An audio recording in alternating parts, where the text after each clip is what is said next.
But a much bigger plan. You'll see that unfold today. So as we come back to our lesson, um, I want us to take a quick look at a verse from Deuteronomy. The reason I'm doing this is we're right at the precipice of the birth of Moses, the birth of the deliverer of the nation of Israel. And if you remember last week at the end of the lesson, actually in the lesson I told you, time permitting, I'd like to show you how just a few of the ways that Moses is a picture of the Lord Jesus Christ. He serves as a type or a prefigure of Jesus. Well, we never have time if I put it on the back end. And so I would like to put it on the front end, but I want to start with a verse from Deuteronomy. As Moses was talking to the nation of Israel, he said this: Yahweh your God will raise up for you a prophet like me from among you, from your brothers. It is to him you shall listen. Now, of course, you recognize immediately this is messianic. This is about the promised Messiah. This is a promise of a coming prophet who the people would listen to. This is clearly messianic. But as you sort of let this sink in, you should begin to ponder, well, in what ways was Jesus like Moses? Or stated differently, in what ways did Moses prefigure, did he serve as a type of the Lord Jesus Christ? So I'm glad you asked that question, because that's the question I wanted to talk about right at the jump before we have his birth. So thank you for asking that question. Now, what you will find as you begin to tease this question in your own private devotional time, there are many, many, many ways that he prefigures the Lord Jesus Christ. So I wanted to keep the list short, so I've reduced it to only 12. We'll go through them briskly, do not worry. But I want you to understand he is an awesome picture of Jesus tucked away in the Old Testament. So the first one, both had what I would call a tumultuous infancy. Pharaoh gave the edict that all male children would be killed, thrown in the Nile. That is surely tumultuous. Herod gave the order that all the baby boys born in Bethlehem, 2 years and less, would be murdered.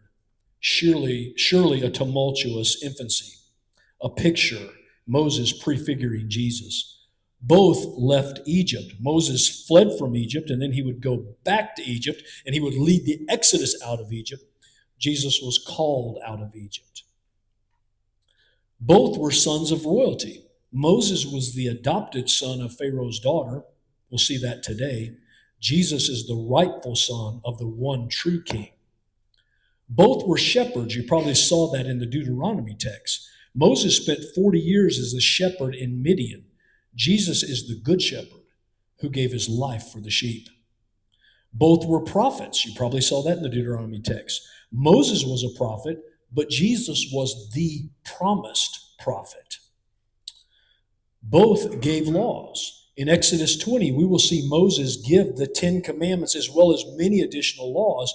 Then Jesus will come along and reinterpret the Mosaic code and give additional laws. Jesus will say things like this: You've heard it said of old, but I say to you. He would elevate and illuminate law. Both dedicated covenants. Moses dedicated the covenant between Yahweh and Israel. Jesus is the mediator of the better covenant built upon better promises according to Hebrews 9. Both led God's people out of captivity. Moses led the nation of Israel out of Egyptian bondage. We'll see that in the coming weeks. Jesus led his people out of the bondage of sin and death. You see, Moses' deliverance was only a picture of the ultimate deliverance that every man and woman needs, found in Jesus. Both fed multitudes miraculously. We'll see Moses feed the people with manna for 40 years. Twice recorded in the Gospels, Jesus fed thousands with just a few fish and a few loaves of bread. Both spoke intimately with God, face to face, as it were. Both Moses in Exodus 33 and Jesus all over the place. Both powerfully interceded for their people. Moses interceded for Israel. You'll see it in Exodus 32. Jesus ever lives to make intercession for his people, according to Hebrews 9. And then finally, because I told you I'd hold it to 12, both were willing to die for their people. You'll see this in Exodus 32 with Moses when we get there. But Jesus actually died. He was not just willing. He actually gave his life so that you and I could have life. These and many other ways, Jesus is an amazing prefigurement, amazing type, an amazing picture of the Lord Jesus Christ. These 12 are not even close to exhaustive. You'll see another one come up in our text today where Moses serves as a picture of the Lord Jesus Christ. So last week, we explored how Israel's standing in Egypt began to deteriorate. It began to worsen over time. Joseph, who had once delivered the nation of Israel, had once saved the Egyptians, had once protected them in this famine. Over time, the national understanding of that decreased, and a Pharaoh came into power who did not know Joseph. A Pharaoh came into power who was unaware of his contributions. A Pharaoh rose up who didn't know that he had saved the nation. And this Pharaoh was watching this Hebrew nation rapidly grow, and he becomes concerned about the sovereignty of his nation. And so he takes drastic measures.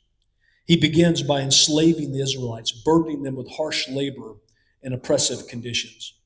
Yet paradoxically, the more he oppressed, the more they multiplied. He oppressed, they multiplied. In response, Pharaoh intensified their sufferings. He made their lives bitter with hard labor. Still, Israel continued to grow and expand. So Pharaoh brought in the midwives, and he commanded the midwives that when they saw a son being born, they were to kill that son on the birth stool. But the midwives feared God more than they feared the Pharaoh, and they would not do it. You can imagine the Pharaoh's frustration. He's had enough. Nothing is working, so he comes up with the ultimate and final solution. He gives an edict, a national order to all the Egyptian people that when they see a Hebrew baby boy, they're to snatch that baby child up and chuck it in the Nile.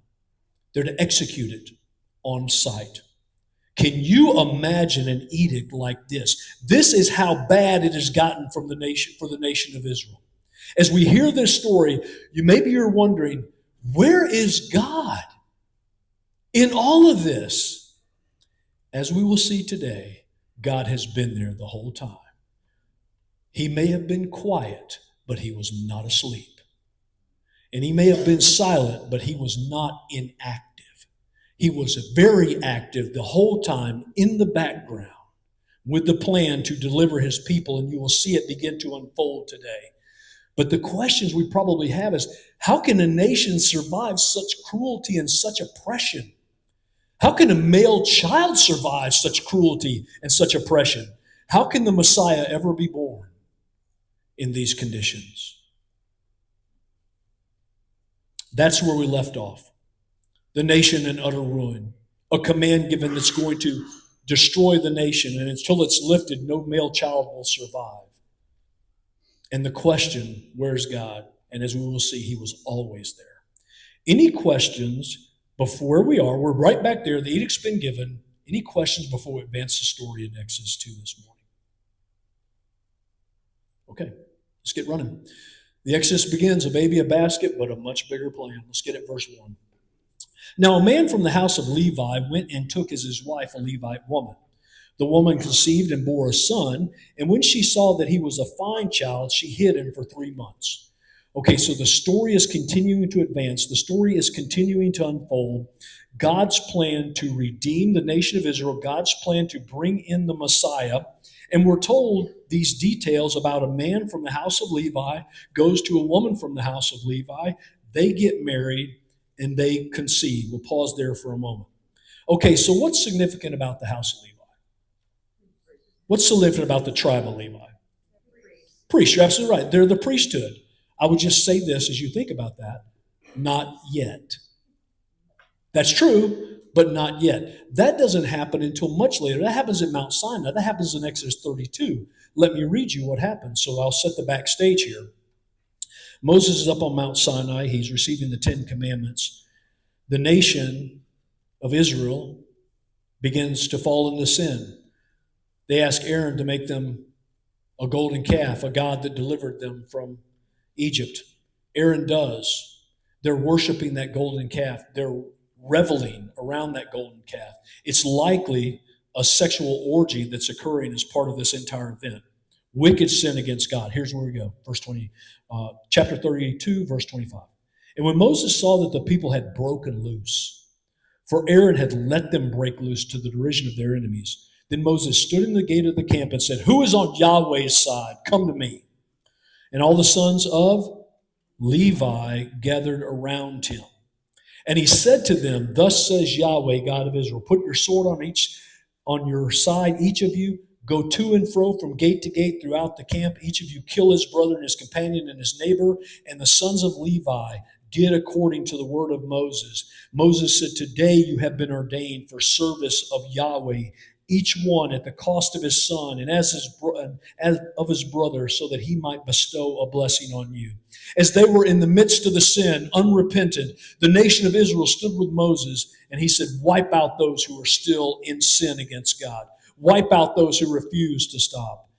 And it was from that point that the tribe of Levi would become the priestly tribe. It's from that point that they would serve, but that has not happened yet. This is just a man and a woman from the tribe of Levi. And I saw some curious faces. Don't worry, we've got Exodus 32 in front of us. We're going to talk a lot about it when we get there. But notice as Moses, because he's the author here, is describing his own birth, he doesn't even name his mom and dad. Interesting enough, it's just a few chapters away. I'll show it to you. He does in Exodus 6. Amram took as his wife Jochebed, his father's sister. I'll let that sink in for just a moment. And she bore him Aaron and Moses. The years of the life of Amram were 137. So Amram married whoever's got it, his aunt. Whoever nailed his aunt. He married his aunt. Now, that doesn't mean there was a big age difference. We get that. But he married his aunt, and his name Amram, her name Jochebed. They were the parents of Aaron and Moses. Now, Aaron was the older brother. You'll see this in Exodus 7. He was 3 years older than Moses. So when Moses was born, Aaron was 3, whoever nailed it. He was a little child. Now, likely, let's play the movie backwards. When he was born, there was no edict to kill all of the Israelite children. That edict came along later. He was born under harsh conditions, no doubt. They were in very oppressive slavery, no kidding. But there wasn't an edict to kill the baby boys. That happened when Moses was born. And just so you know, we'll see her in a minute, Moses also had an older sister. Her name was Miriam. Okay, so he has an older brother by 3 years, Aaron. He has an older sister, Miriam, and he has mom and dad, Amram and Jochebed. That's his family. That is his circle. So he is born in much different conditions than his brother. Now, put yourself in Amram and Jochebed's shoes for just a moment. We don't know if the edict came after she was pregnant, the edict came before she got pregnant. We don't know any of that, but just imagine there's an edict and you realize you're pregnant. And the edict is that all Hebrew boy children are to be thrown into the Nile. You don't have to answer the question, it's rhetorical. What might you be praying? What might your prayers be? Okay, I don't know. I'm just saying, put yourself in their shoes. Ultimately, she's pregnant, and as it happens, a male child is born. And we're told that they hid the child for 3 months. No doubt not wanting to sin against God and kill their own child. Equally, because they loved their child, they hid him for 3. Can you imagine hiding an infant for 3 months? Can you imagine hiding an infant when the edict is out that anyone who sees the infant is to throw it in the Nile? Can you imagine that? That's what we're talking about. But yet, she hid that child for 3 months. And I want you to see it now. You'll see it play out in a minute. I want you to hear it now. She did it by faith. She did it by faith. You'll see it in a moment. But back to verse 2. She saw that he was a fine child. That means a good child, a pleasant child. She hid him for 3 months. Now, I want you to see how our brother describes this as he preached to the Sanhedrin in Acts 7. Stephen said it this way: But as the time of the promise drew near, which God had granted to Abraham, we saw that prophecy last week, the people increased and multiplied in Egypt. We talked about that. Until there arose over Egypt another king who did not know Joseph. We walked our way through that. He dealt shrewdly with our race and forced our fathers to expose their infants so that they would not be kept alive. At this time, Moses was born, and he was beautiful in God's sight. Interesting. That's how our brother described him. He was brought up for 3 months in his father's house. The writer of Hebrews said it this way. Watch this one. By faith, Moses, when he was born, was hidden for 3 months by his parents. Pause. Who was operating by faith? His parents. By faith, his parents hid Moses for 3 months by faith. Let that begin to play in your mind, because they saw the child was beautiful and they were not afraid of the king's edict. That's where we get the word phobia. They did not fear the king, they feared the ultimate king. They did not fear Pharaoh, they feared their God, and they operated by faith. Now, if a rational person would say, this is impossible. If any Hebrew finds him, they're not going to keep him or protect him. If an Egyptian finds him, they're going to kill him. If an Egyptian military member finds him, they're going to kill him. How can you operate by faith in an impossible scenario? Because nothing is impossible with God. We only think it's impossible, and that shows our lack of faith when we go there, because nothing is impossible with God, and I want you to see that they are operating by faith. Now, I want to make a point here. When Moses came into the world, he had very little going for him. Born to the wrong people group at the wrong time. His birth to the nation of Israel at that time ensured his destruction. In fact, as I make a list of things he had going for him, he only had one. One thing. He had parents who were operating by faith. Parents and grandparents, I hope you hear that lesson. He had parents who were operating by faith. You are your child's greatest advantage. Over everything else, over money, over position, over power, over everything. You living life by faith are the greatest thing they have. And that is true when they're in the house, and it continues to be true when they're out of the house. And so I would encourage each of us, with children and grandchildren, live out your faith grandly, because you are the greatest thing your children and your grandchildren have. And I don't care where they are, whether they're walking close with the Lord or not. Verse 3. When she, Jochebed, could hide him, Moses, no longer, she took for him a basket made of bulrushes, so she took those from the Nile. She daubed it with bitumen and pitch. She put the child in it. She placed it among the reeds by the riverbank by faith. And his sister stood at a distance to know what will be done to him. Okay, so it's reached the point they can no longer hide him. They recognize if anybody finds him, they're going to destroy him. And so she reaches in her mind to take a little basket, to take an ark, and put him in that ark. Now, at this point, you should be thinking, Rich, that's a strange choice of words you just picked. We went from basket to ark. Well, interestingly enough, the Hebrew word here, tebah, is used 28 times in the Old Testament. 2 times here in Exodus 2. The other 26 are in Genesis 6 through 9.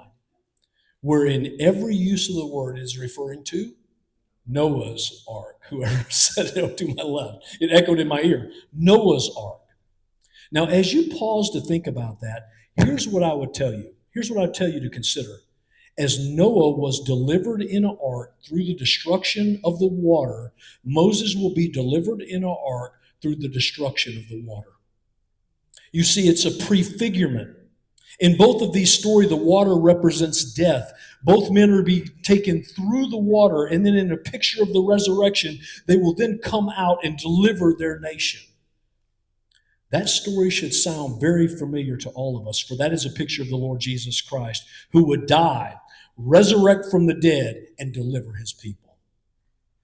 It's all picturing the Lord Jesus Christ. But she makes this ark, this basket. She dabs it. She waterproofs it. She Thompson water seals that thing. And she puts it in the Nile among the reeds floating there. And his sister Miriam watches it at a distance. Now, it is interesting, isn't it?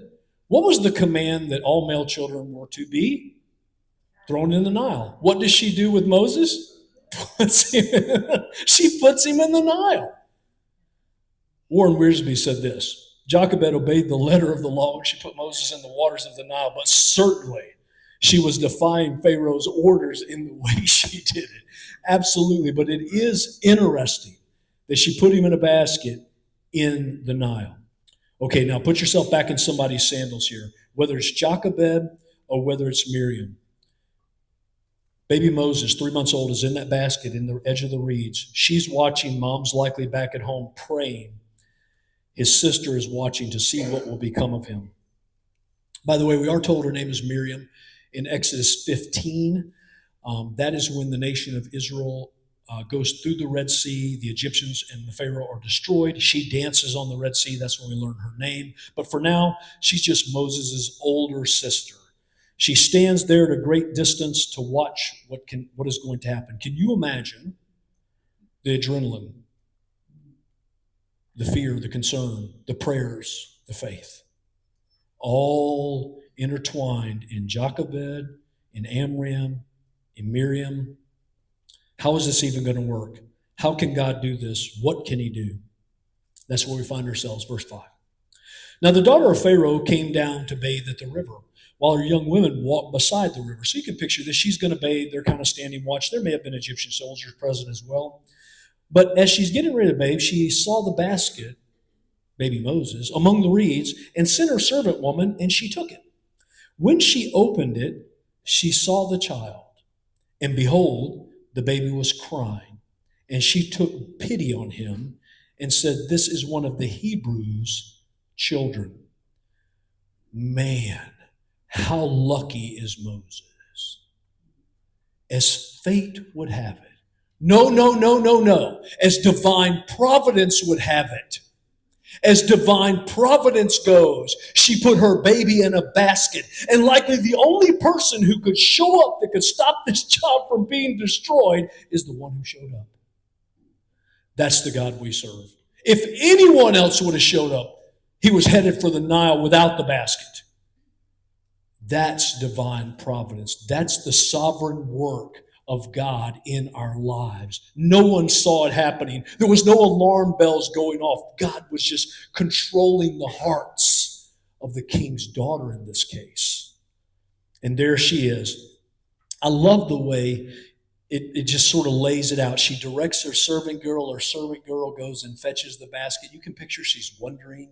She's intrigued. What could be in the basket? And then she opens it, whatever that looked like, whether it was a lid or a blanket of some kind, we don't know.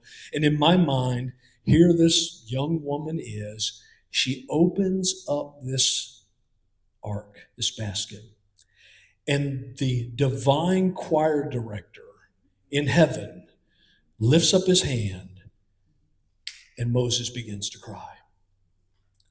Now, I didn't say at that very moment. It just said the baby was crying. I get it. I realize I'm painting a little outside the lines. Where's John? Is John with us? Thank you, John. But I want you to see. Here's the point. This woman saw the Israelites as less than human.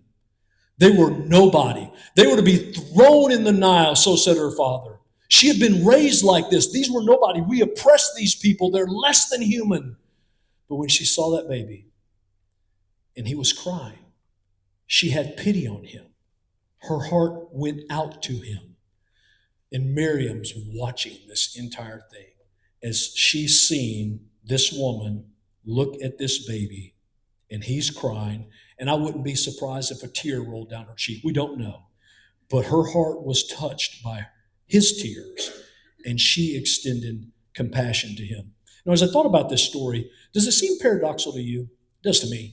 That the deliverer of Israel must himself first be delivered? Isn't it funny that Jesus would be born of a woman? The deliverer himself must first be delivered. I would argue the typology is all over the place as you look at this story. As you think about this baby, Warren Wiersbe said this.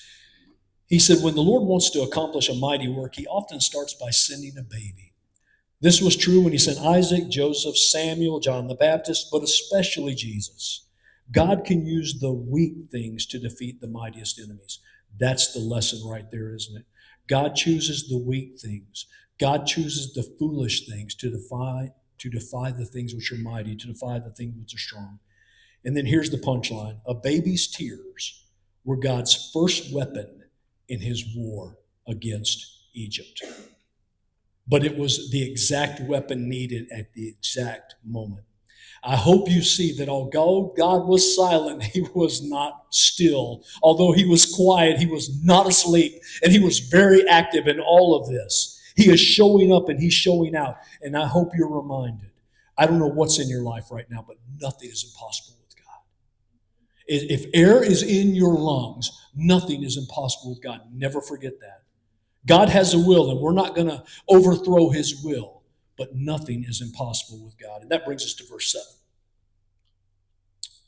So Miriam, who is a great distance off, is watching all of this happen, and she closes the distance. She closes the gap to the Pharaoh's daughter.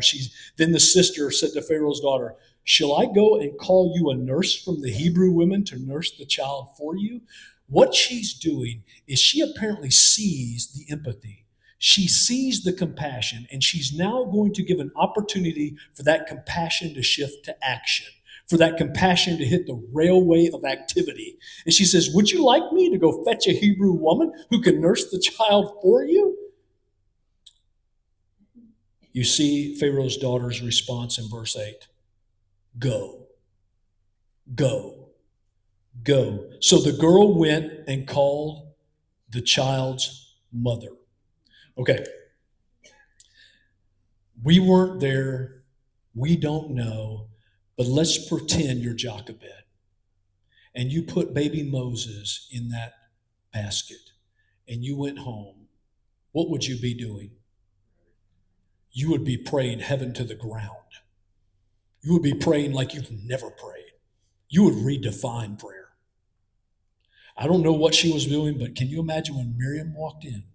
As she's probably sputtering and trying to tell the story and trying to get it out. And finally it just comes, come with me, Mom. Come with me. They need someone to nurse Moses. Can you imagine how her faith in that instant, wherever it was on the faith continuum of weak to strong, she was operating by faith. Can you imagine what it looked like at that moment? Let's make the application. Our faith is never strengthened through lack of use. Our faith is always strengthened by trusting the Lord, by operating in faith. What grows faith muscles is to exercise faith muscles. She operated by faith, and God showed up and showed out. And I can't imagine what it was like when she got the news. And I would just say this before I leave this point. What can hinder God's activity in our life is our lack of faith. What can hinder God's activity in our life, before I go to Pam, is our lack of faith. Pam. So she got the baby, and she hasn't. And so is she being paid? She's going to be paid. You're going to see in a moment. You're getting ahead. We'll give you, that's a fantastic lead. She's going to get wages as well. So awesome. her baby that by national edict should have been destroyed, not only will not be destroyed, she will raise him. And not only is she going to raise him until she gives him back to Pharaoh's daughter, she's going to get paid for her services. That is a God thing. That is a God thing. Thank you, Pam, and Kitty has something. Oh, they're Martha has something. All the mothers have something. They're like, we're going to talk about this. This is awesome. Not only is she going to get paid, but it's going to be obvious to people around her that this woman has a baby and she's nursing them. So everyone else around is seeing this and seeing how that baby was saved. Can I tell you a secret, Kitty? I don't know what she told her friends and neighbors. But it had to be obvious. But I wonder if she said, I just trusted God, and I put him in the basket, and I prayed heaven to the floor. Martha. So, Rich, I think I have a question, maybe a thought, but anyway, We'll take either. so we're saying Pharaoh's daughter, which we all know this from studying this many years or through the years, but my thought is that how did Pharaoh's daughter explain this to Pharaoh that all of a sudden she has this child? She has saved this little boy, and so it has to be a divine intervention. We all know that. We know God had it in place there, or all this in place.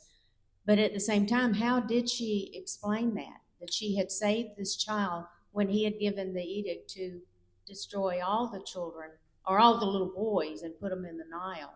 So, how do you explain that? Great question. So I don't want to go too far down with speculation, but let's think about the Egyptian nation. Okay, the Egyptian nation viewed a pantheon of gods. One of them was the Nile itself. It was viewed as a god. So no doubt she came home and said, the Nile has produced this baby. The Pharaoh may have seen it as a great blessing from one of the false gods. We don't know the whole backstory, but we do know the front story. The king's heart is in the hand of the Lord. As rivers of water, he turns it whithersoever he will, even pagan, lost, God-hating kings. That's what we know. Roy. Interesting. She brings, you have to know it's a Hebrew baby. It's circumcised. She knows it's a So Hebrew she- baby. So she brings a Hebrew baby. She knows it's a Hebrew baby. She says so. She knows it. The clothes and the fact that it's circumcised. She knows it's a Hebrew child. This has been with a child for she's had the child for 3 months. She recognized immediately it was a Hebrew child. Joe, So maybe I missed something earlier. I'm gonna skip a verse there. You said Miriam was watching from a distance. Why do we think this? It says so. So it says back in verse, let me find it and I'll show you. 4. She watched at a I distance. did miss something. Thank you. And then she closed that distance when she saw what was ever happening down at the riverside. Sandy. Mike's coming. Who's got the mic? Hey, Jeremy, you got to stop hugging people back there. Mike. Get on your job here, brother. I'm just playing.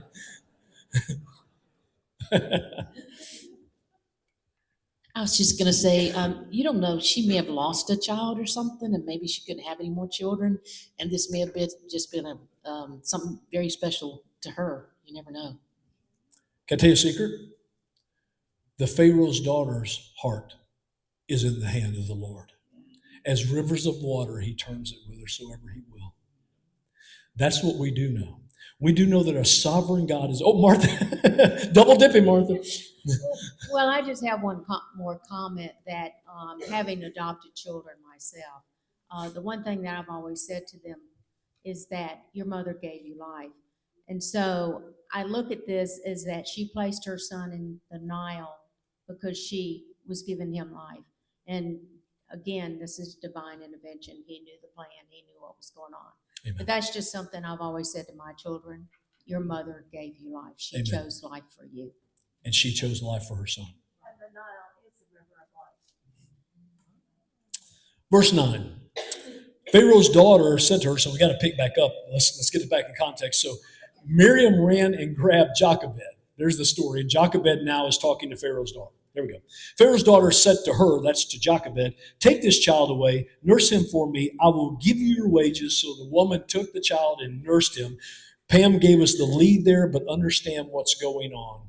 Moses should have been destroyed. He is alive. His mother has the pleasure of raising him and nursing him as she operated by faith. I hope as we leave these verses and just move on to the next ones, we understand that nothing is impossible with God.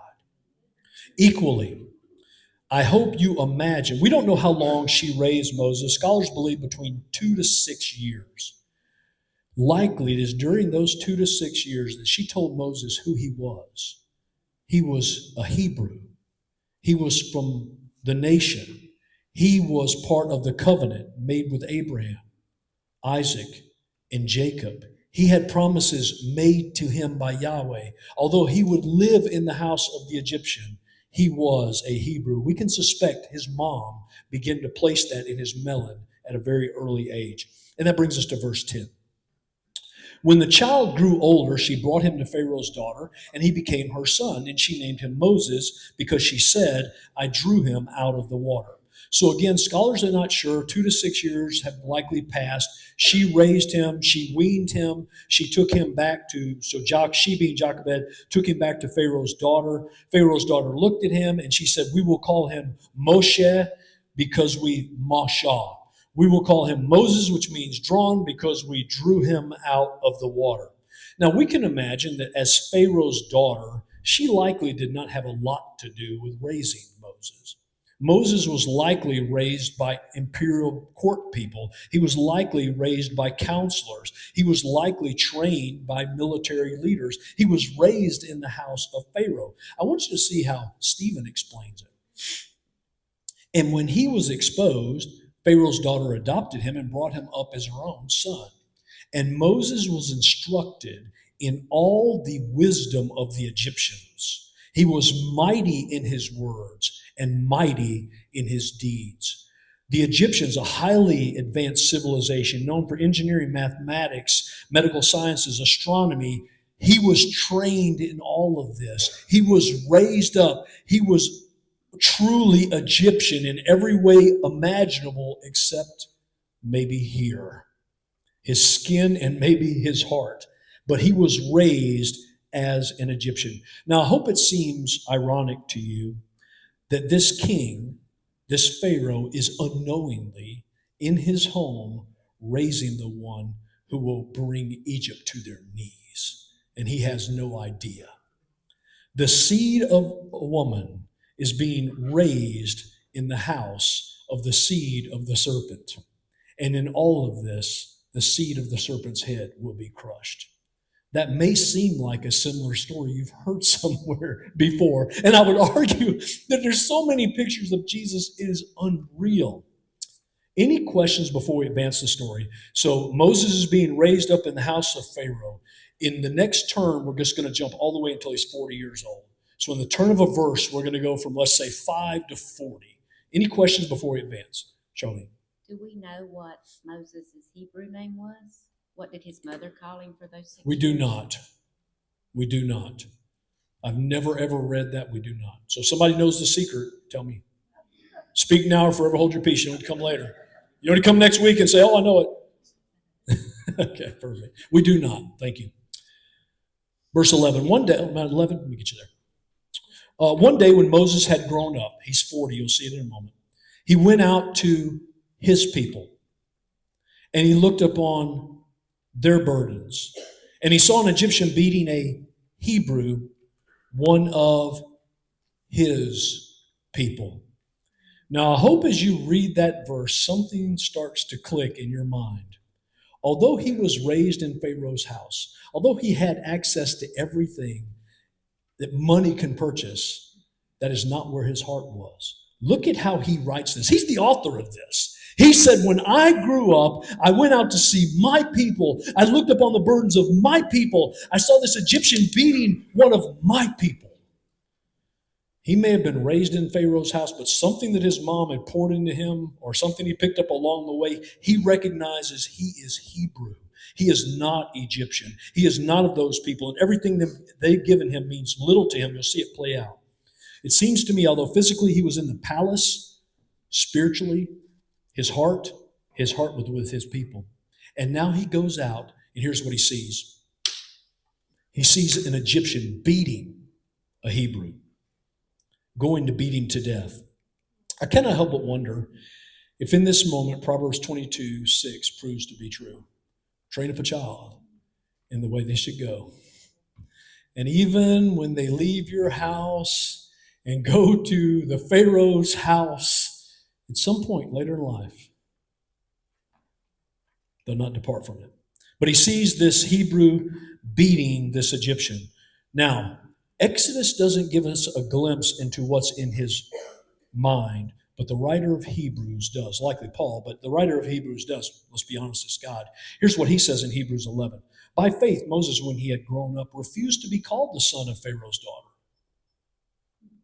We didn't get that flavor at all here. It was never even hinted at. choosing rather to be mistreated with the people of God than to enjoy the fleeting pleasures of sin. Let that sink in. He was recognizing that he was a child of the one true king. His connection was not in Egypt in spite of all their money and resources. His connection was with God's people in spite of all their oppression. Verse 26, he considered the reproach of Christ, the reproach of God's people, the reproach of God's people, greater wealth than the treasures of Egypt, for he was looking to the reward. Well, wait a minute, he had a massive earthly reward. You see, somewhere along the line, he was told about the Abrahamic covenant. Somewhere along the line, he was told who he was and who Yahweh was. And his hope and faith and trust was not in Egypt or not in Pharaoh. It was in Yahweh, the one true king. And here he steps out. Now, I do want you to know what Josephus says about Moses. He says that Moses he led Egyptian forces in a campaign against Ethiopia. He won battles because of his strategy and valor, and he even married an Ethiopian princess. He paints a picture of Moses that he was very high up in the Egyptian hierarchy. Whether that's true or not, we do not know. The Bible does not say any of that. I want you to see it that Josephus said it and just be aware of it. But we do know he's raised in Pharaoh's house as her son, and that brings us to verse 12. He goes out, he sees this Egyptian beating a Hebrew. He looks this way. He looks that way. Seeing no one, he struck him down, killed him, and buried him in the sand. Now, one would imagine this was not God's design for how Moses was to operate. One would suspect that killing someone in cold blood was not the right step as far as God was concerned. We'll see this play out. We can't know for sure. The good news is, even when we make a mistake, number one, there's forgiveness and there's reconciliation, and we're never, ever going to derail God's sovereign plan. So whatever's going on here, I would suspect killing an Egyptian in cold blood was not Moses' best moment. He was not operating by faith. But I do want you to see how the writer of Acts, Stephen, explains this. And Moses was instructed in all the wisdom of the Egyptians. We talked about that. He was mighty in words and deeds. We walked through that. When he was 40 years old, there it is, he came into his heart to visit his brothers, the children of Israel. Seeing one of them being wronged, he defeated the oppressed man and avenged him by striking down the Egyptian. There it is. Look at what Moses thought according to Acts 7. He, Moses, supposed that his brothers would understand that God was giving them salvation by his hand, but they did not understand. Okay, so let's paint a little between the lines, John. It seems to say that Moses thought, because he was Hebrew, raised as an Egyptian, taught as an Egyptian, given all these benefits as an Egyptian, that God was going to use him to deliver the people of Israel out of Egyptian bondage.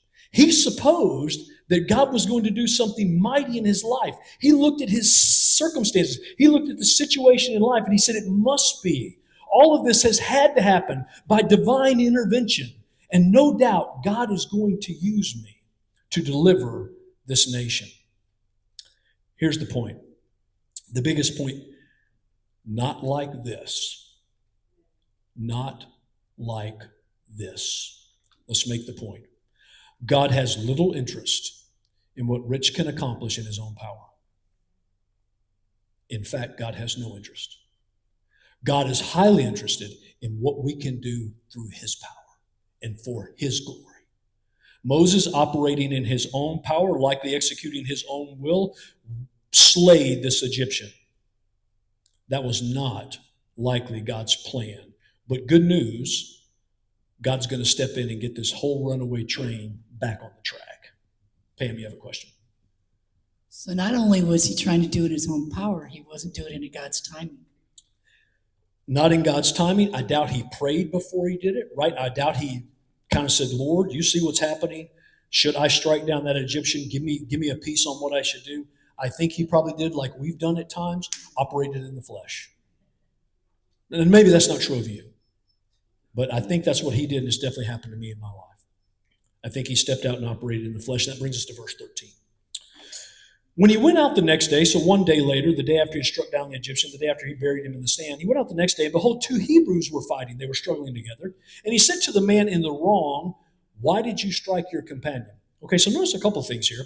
This is the very next day. But when he goes out, it's not an Egyptian beating a Hebrew, it's a Hebrew beating a Hebrew. Now he looks at this scenario, he stands there long enough to ascertain who is doing the wrong. Because look at what he writes. He wrote this. And he said to the man in the wrong. He didn't do like parents often do when 2 kids are fighting. You two stop it. That's not what he said. He said, you stop it. He said to the one in the wrong, why are you beating your companion? Why are you punching your companion? Stop it. Now remember what's in his head. Don't forget what we learned in Acts. He supposes that his brothers understand that God's going to use him in a mighty way. He's still operating under this understanding more than likely. He's still thinking, don't you understand? God's going to use me somehow, and here I am. Stop fighting. We've got to work together. We've got to come up with a plan. Verse 14. He, that's the man in the wrong, the man he just called out, answered, who made you a prince and a judge over us? That's a rhetorical question, of course, but it's loaded, isn't it? Here's what he said. You are no prince and judge over us. Who do you think you are? You live in Pharaoh's house. You're this Hebrew who's really acting like an Egyptian. You're nothing more than an oppressor with them. Who do you think you are? You have no right to say a word to us. Who made you ruler and judge? Then look at what he says to him next. Do you mean to kill me as you killed the Egyptian? Then Moses was afraid. Not my word, his word. Then I was afraid, Moses wrote, for I thought, surely this thing is known. Surely what I did has become common knowledge in Egypt and is spreading like a wildfire through the people. And he became afraid. Now we talk about fear. Oh, Kristen has a question. Then we'll talk about fear. Is this man that was in the wrong, is this the Hebrew that he It is. saved from being beaten? Oh, no, I'm sorry. Forgive me. It is foolish to answer a question before the question. We just covered this in Proverbs yesterday. So I repent of my sin. Please forgive me. Okay. State your question again. I'm sorry. Because it said that he looked left to right and there was nobody there. So is it like safe to assume that this Hebrew he's calling out was the one he actually saved from the Egyptian that was beating him? So now, rather than answering the question I think you're going to ask, I'm going to answer the question you asked. We do not know. And forgive me. That is foolish, by the way. You guys just saw foolishness in action, to answer a question before you even know the question. So forgive me for that, Kristen. I will try to do that again. I do want to make 2 points about fear. We see that Moses feared. Well, number one, we understand God has not given us the spirit of fear, but of power and of love and of a sound mind. That, of course, is true. But I would argue in this case, Moses should be afraid. Romans 13 says this, rulers are not a terror to good conduct, but to bad. Would you have no fear of the one who's in authority? Then do what is good, and you will receive his approval, for he is God's servant for your good. But if you do wrong, be afraid, for he does not bear the sword in vain. We can stop there. Moses had every right, every reason to fear. He had broken Egyptian law. He'd killed a man in cold blood.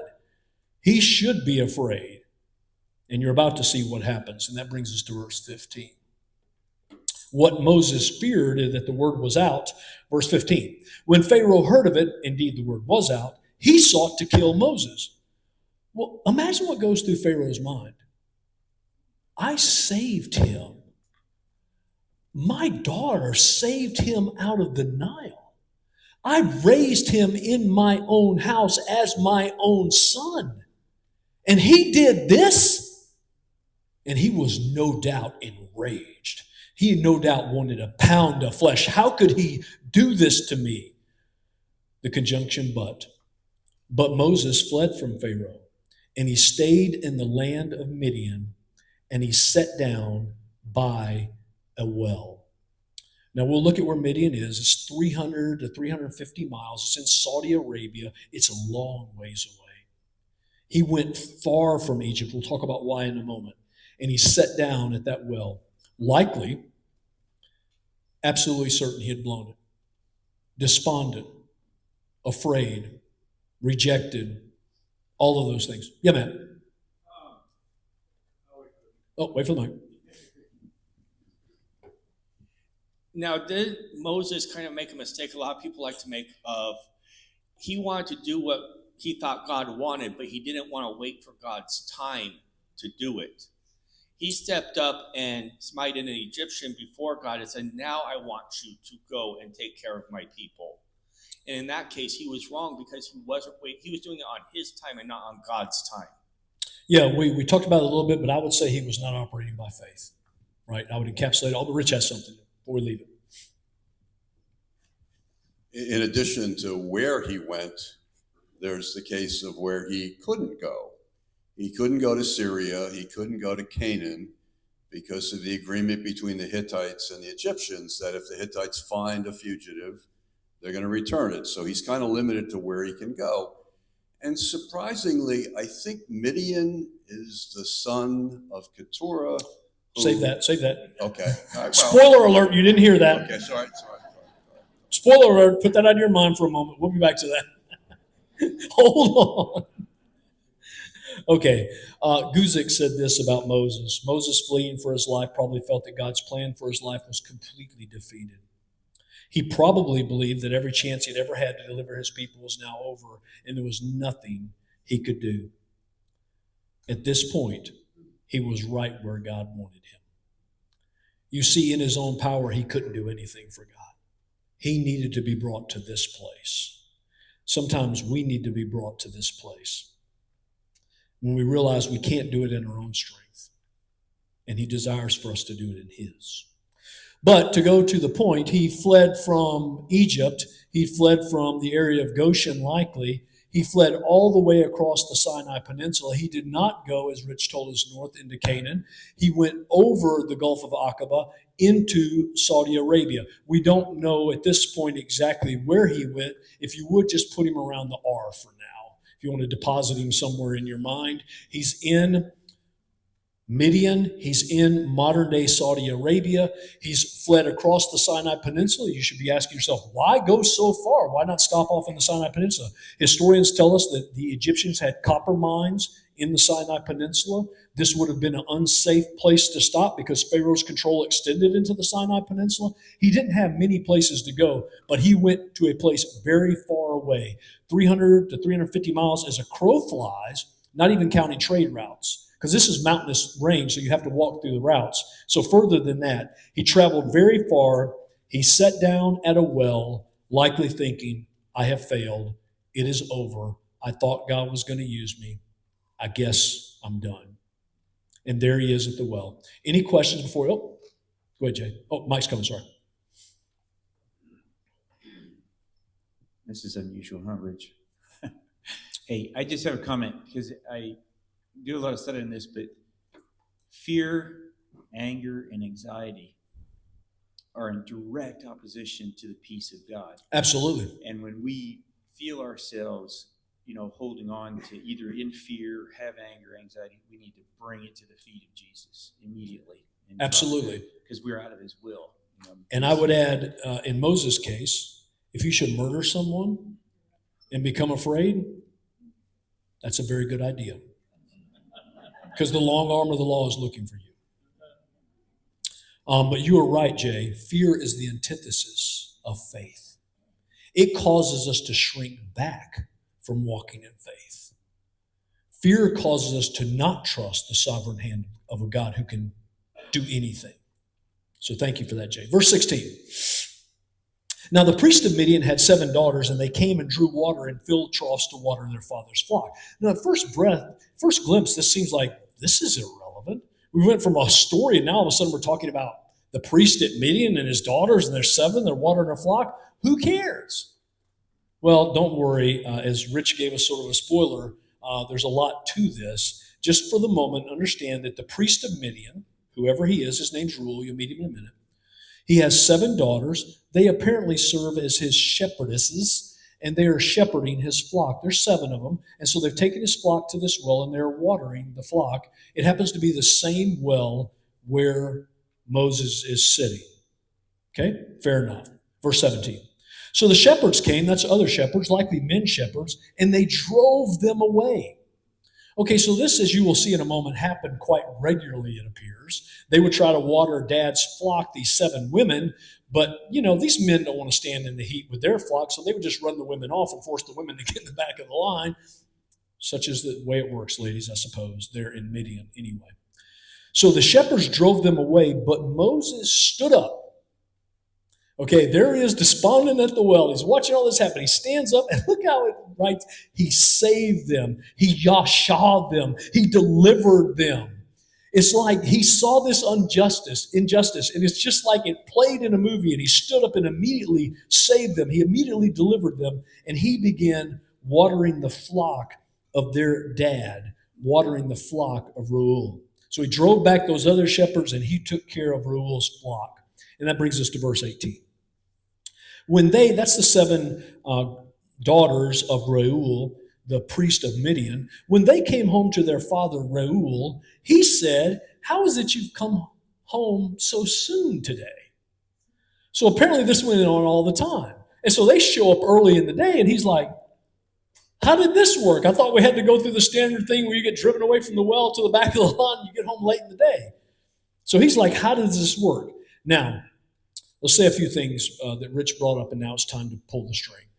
Reuel's name means friend of God. Friend of God. So if you want to tuck that away somewhere, just kind of put that to the side.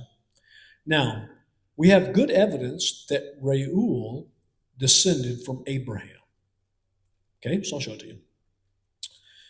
Genesis 25, Abraham took another wife, other than Sarah, whose name was Keturah. Remember we talked about this in Genesis. She bore him Zimran, Jokshan, Medan, Midian. It is likely that the priest of Midian descended from Midian, who was a son of Abraham through Keturah. So we're going to pull one more thread, and then we're going to tie the threads together. So he was also known, he being Reuel, is Jethro. You'll see that next week in verse 1. Now, I told you that Jethro, or Reuel, means friend of God. Most scholars believe that Jethro was not his name, but his title. If that is true, it means excellent or abundant. So the priest of Midian, whose name is Reuel, which means friend of God, is known as excellent. That seems to be his title, and he descends from Abraham. Many scholars believe that he was likely a priest of the one true and living God, Yahweh. We can't be sure, but let me ask you a question. Let's pretend with me for a moment that he is. What is the statistical probability that Moses could escape from Egypt, go 350 miles, and land up at a well at the precise time Reuel, the priest of Midian, who descended from Abraham, his daughters are at that well? What is the likelihood that all of this could happen? Divine appointment. Divine appointment. Because nothing is impossible with God. Because the king's heart is in the hand of the Lord. The shepherdesses' hearts are in the hand of the Lord. Reuel's heart is in the hand of the Lord. This statistically is not possible. And yet it happened. And that brings us to verse 19. So they go home, and Dad's like, "What? How'd you get home so early?" They said, "An Egyptian delivered us out of the hand of the shepherds and even drew water for us and watered the flock." Okay, so let's make a point. He looked like an Egyptian. He walked like an Egyptian. He talked like an Egyptian.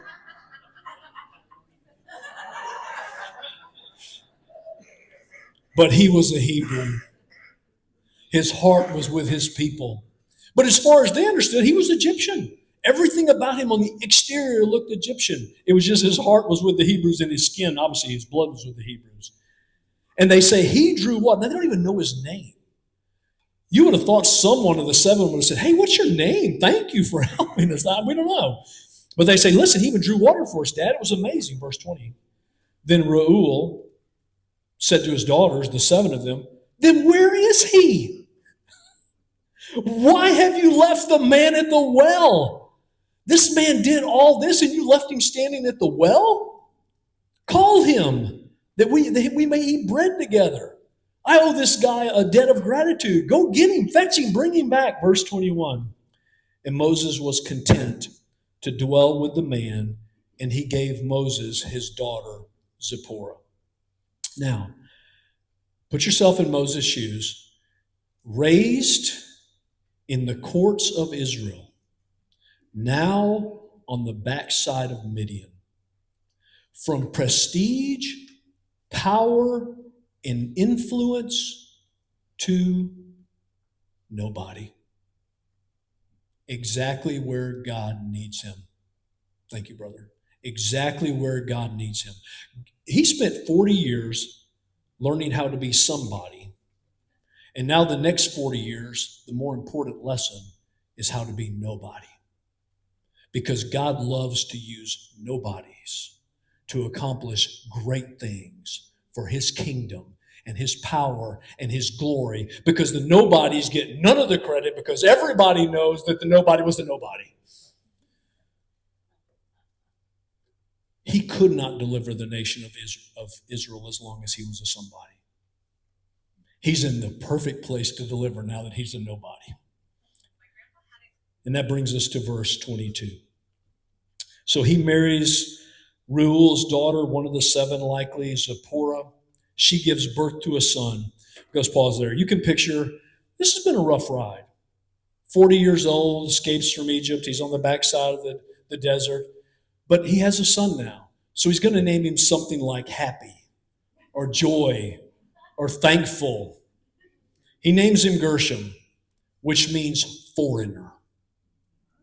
He names him Gershom. Look at how he describes it. Because I am a foreigner in a foreign land. He wasn't over it yet. He said, I have nobody. I thought God had raised me up to deliver the nation of Israel from Egyptian captivity and bondage. I thought everything that had happened was all divine, and that he was bringing me into the place where he was going to use me to deliver the nation. And here I am. The Egyptians are trying to kill me, and the Hebrews want nothing to do with me.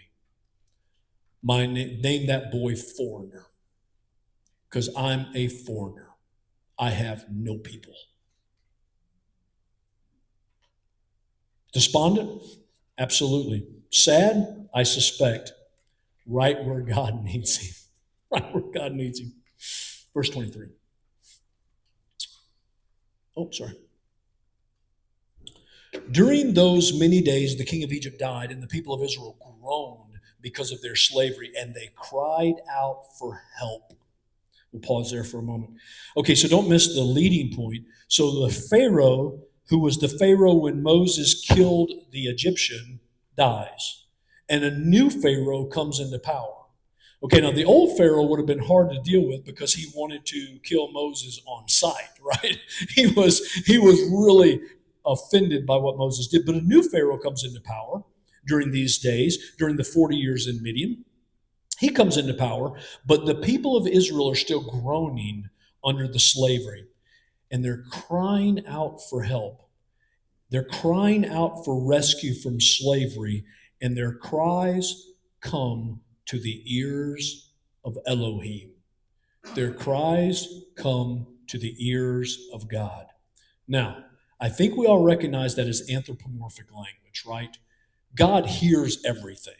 It's not like he hadn't heard everything till now. He's been watching, he's been active, he's been seeing, but the prayers have now made it to God's ear. And when we read things like this, you can expect the next thing that's going to happen is action.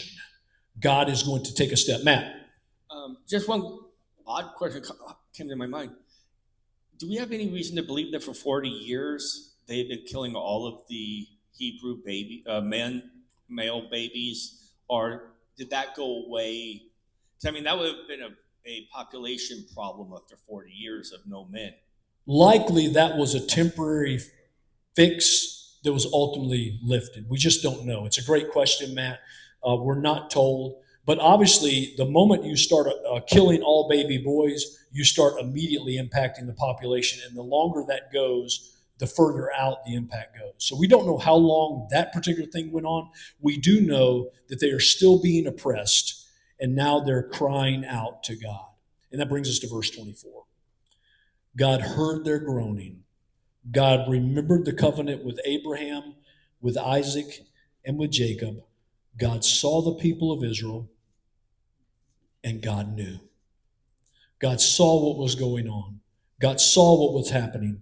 God saw how they were suffering. God knew what was going on, and God stepped in.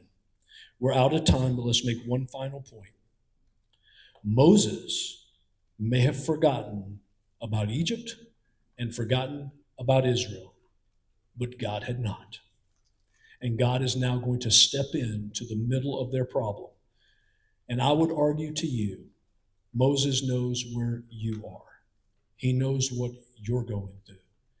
When you're crying out to him, he is empathetic and he is in the middle of the scenario.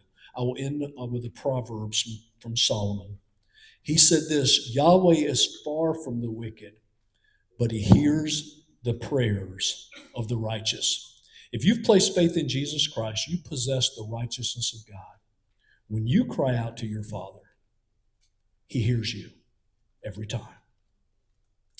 There we are. Moses is in Midian. The nation of Israel is crying out, and God is about to come down. God is about to step into the middle of it and deliver his people. Lord willing, next week, that's where we'll pick up, is God steps into Egypt to deliver his nation out of bondage. Let's pray.